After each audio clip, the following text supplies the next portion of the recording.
بسم اللہ الرحمن الرحیم۔ یہ ریڈیو قطر ہے۔ اب آپ محمود احمد سے خبریں سنیے۔ ابتدا میں پیش خدمت ہیں اہم خبروں کی سرخیاں۔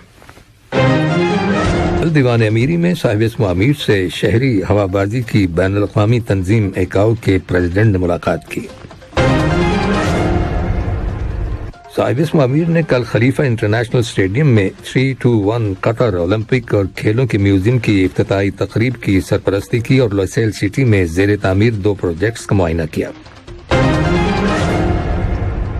وزارت صحت عامہ کی رپورٹ کے مطابق ملک کے اندر گزشتہ 24 گھنٹوں کے دوران کرونا وائرس کے مزید 144 مریضوں کے صحت یاب ہو جانے کے بعد اس وبائی مرض سے شفا پانے والے مریضوں کی مجموعی تعداد اب 3,59,589 ہو گئی ہے۔ اور اقوام متحدہ کے بچوں کے ادارے یونیسیف نے انکشاف کیا ہے کہ یوکرین کی جنگ کی وجہ سے اب تک 20 لاکھ بچے ملک چھوڑ کر جا چکے ہیں، جبکہ مزید 25 لاکھ بچے ملک کے اندر ہی بے گھر ہو گئے ہیں۔ یہ تھی اہم خبروں کی سرخیاں، اور اب سے چند لمحوں بعد تفصیل سے خبریں نشر کی جائیں گی۔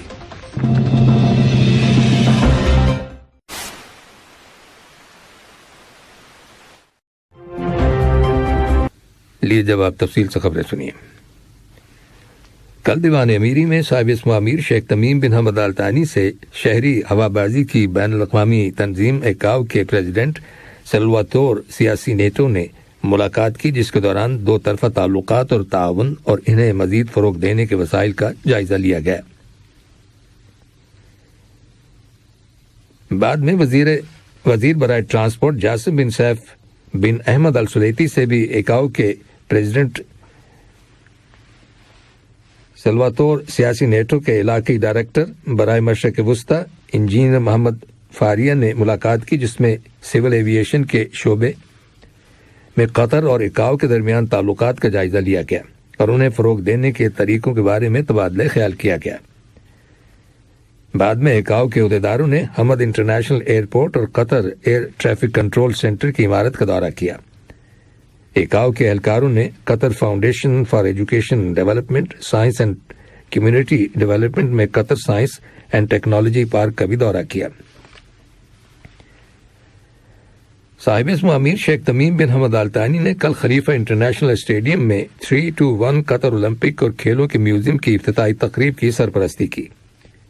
یہ جدید عظیم عمارت یہاں پر علم و ہنر اور جدت کی عظیم عمارتوں میں ایک نیا اضافہ ہے۔ قطر اس وقت سپورٹس کے سنہرے دور سے گزر رہا ہے، جسے یہاں کی دانشمندانہ قیادت کی بھرپور سرپرستی حاصل ہے، اور یہی وجہ ہے کہ قطر نے سپورٹس کی دنیا میں ایک اہم مقام حاصل کر لیا ہے۔ صاحب اسم امیر نے اس میوزیم کے مختلف حصوں کا دورہ کیا اور اس میں رکھی گئی اشیاء کا معائنہ کیا۔ صاحب اسم امیر شیخ تمیم بن حمد آل ثانی نے کل لوسیل سٹی میں زیر تعمیر 2 پروجیکٹس درب اللوسیل اور سعد اسکوائر کا معائنہ کیا۔ اس دورے کے دوران صاحب اسم امیر کو دونوں منصوبوں کی پروگرس اور اب تک مکمل کیے گئے کام، خاص طور پر ٹاورز، بلڈنگز اور فیسلٹیز کے ماڈلز اور کام کی ترقی کے مراحل کے بارے میں بریفنگ دی گئی۔ قطر میں فیفا ورلڈ کپ 2022 کے آغاز سے پہلے مذکورہ دونوں منصوبوں کی تکمیل کے بارے میں صاحب اسم امیر کو تفصیلات سے آگاہ کیا گیا۔ اس دورے کے دوران تعمیراتی کمپنی قطر دیار کے اعلیٰ حکام صاحب اسم امیر کے ہمراہ تھے۔ وزیر تعلیم اور اعلیٰ تعلیم بطحینہ بنت علی الجابر النعیمی سے قطر کے دورے پر آئے ہوئے اقوام متحدہ کے بچوں کے ادارے یونیسیف کے ریجنل ڈائریکٹر برائے جنوبی ایشیا ڈاکٹر جارج لاری ایڈجی نے ملاقات کی ہے، جس کے دوران تعلیم کے شعبے میں تعاون، اسے سپورٹ کرنے اور فروغ دینے کے وسائل پر تبادلہ خیال کیا گیا۔ معاون وزیر خارجہ لولوا بنت راشد الخاطر سے نیدرلینڈز کی وزارت خارجہ میں انسانی حقوق کے شعبے کی نگران سفیر ڈاکٹر باہیہ تہذیب لی نے ملاقات کی ہے، جو اس وقت قطر کے دورے پر ہیں۔ ملاقات کے دوران دونوں ملکوں کے تعلقات اور خواتین کو با اختیار بنانے کے امور اور انہیں تعلیم حاصل کرنے کے حق کی اہمیت کے بارے میں غور و خوض کیا گیا۔ ڈاکٹر تہذیب لی نے افغانستان کو مدد فراہم کرنے اور اس کی ترسیل کو آسان بنانے میں ریاست قطر کی کوششوں کی تعریف کی۔ کل جمہوریہ ترکی کے صدر رجب طیب اردوان سے لوسیل یونیورسٹی کے بورڈ آف ٹرسٹیز کے چیئرمین ڈاکٹر علی بن فتائس المری نے ملاقات کی اور انہیں لوسیل یونیورسٹی کے بارے میں پریزنٹیشن دی، جس میں یونیورسٹی کے پروگرام اور ترکی کی یونیورسٹیوں کے ساتھ مستقبل میں تعاون کے منصوبے سے متعلق معلومات فراہم کی گئیں۔ اس ملاقات کے موقع پر ترکی کے صدر نے ڈاکٹر علی بن فتائس المری کو اپنی کتاب The World is Bigger Than 5 کی ایک کاپی پیش کی۔ یہ خبریں ریڈیو قطر سے نشر کی جا رہی ہیں۔ شورا کونسل نے یورپی پارلیمنٹ میں جزیرہ نما عرب کے ساتھ یورپی تعلقات کے وفد کے اجلاس میں شرکت کی ہے، جو یوکرین کی جنگ اور خلیجی یورپی تعلقات پر اس کے اثرات کے بارے میں بحث کے لیے بلایا گیا۔ اجلاس میں شورا کونسل کی نمائندگی کونسل کے ممبر یوسف بن علی الخاطر نے کی۔ اس اجلاس میں جو ویڈیو کانفرنسنگ ٹیکنالوجی کے ذریعے منعقد ہوا، یوسف بن علی الخاطر نے کہا کہ روس یوکرین بحران ایک عالمی بحران ہے جس کے گلوبل انٹرنیشنل ریلیشنز خاص طور پر ملکوں کے درمیان اقتصادی تعلقات پر منفی اثرات مرتب ہوں گے۔ انہوں نے قطر کے اس موقف کو دہرایا کہ قطر ملکوں کے درمیان مسائل اور سیاسی اختلافات کو حل کرنے کے لیے تشدد کے استعمال کو مسترد کرتا ہے۔ قطر اس بات پر زور دیتا ہے کہ معاملات کو سفارتکاری اور مذاکرات کے ذریعے حل کیا جانا چاہیے۔ انہوں نے معصوم شہریوں کو تنازعات اور جنگوں کی لعنت سے بچانے کی ضرورت پر زور دیا۔ انہوں نے کہا کہ قطر نے دونوں ملکوں کے ساتھ متوازن پالیسی اختیار کر رکھی ہے اور فریقین کے درمیان اختلافات کو ختم کرانے کی کوشش کی ہے۔ انہوں نے ثالثی میں ریاست قطر کے کردار پر روشنی ڈالتے ہوئے کہا کہ قطر نے بہت سے علاقائی اور بین الاقوامی تنازعات کو حل کرنے میں اہم رول ادا کیا ہے۔ قطر نے افغانستان کے اندر تعلیم کو فروغ دینے کے معاملے میں اپنی حمایت کی تجدید کی ہے، خاص طور پر بچوں اور لڑکیوں کی تعلیم کے معاملے میں، اور لڑکیوں کی تعلیم کے حصول کی راہ میں رکاوٹ ڈالنے کے خلاف خبردار کیا ہے، جس کی وجہ سے انسانی حقوق، پائیدار ترقی اور افغانستان کی معیشت پر منفی اثرات مرتب ہو سکتے ہیں۔ یہ بات اقوام متحدہ میں قطر کی مستقل مندوب سفیر شیخ علی احمد بن سیف ال ثانی نے 20ویں دوحہ فورم کی سائیڈ لائن پر اقوام متحدہ کے بچوں کے فنڈ یونیسیف کی جانب سے منعقد کیے گئے ایک اجلاس سے خطاب کرتے ہوئے کہی۔ انہوں نے کہا کہ افغانستان میں بچوں اور نوجوانوں کی مدد دراصل ریاست قطر کی ترجیحات میں شامل ہے۔ انہوں نے لڑکیوں کی تعلیم تک رسائی میں رکاوٹوں پر قطر کی گہری تشویش کا اظہار کیا۔ وزارت صحت عامہ کی رپورٹ کے مطابق ملک کے اندر گزشتہ 24 گھنٹوں کے دوران کرونا وائرس کے 132 نئے کیسز رجسٹر کیے گئے ہیں، جن میں سے 129 کا تعلق لوکل کمیونٹی سے ہے، جبکہ 3 کیسز کا تعلق مسافروں سے ہے جو حال ہی میں دوحہ آئے ہیں۔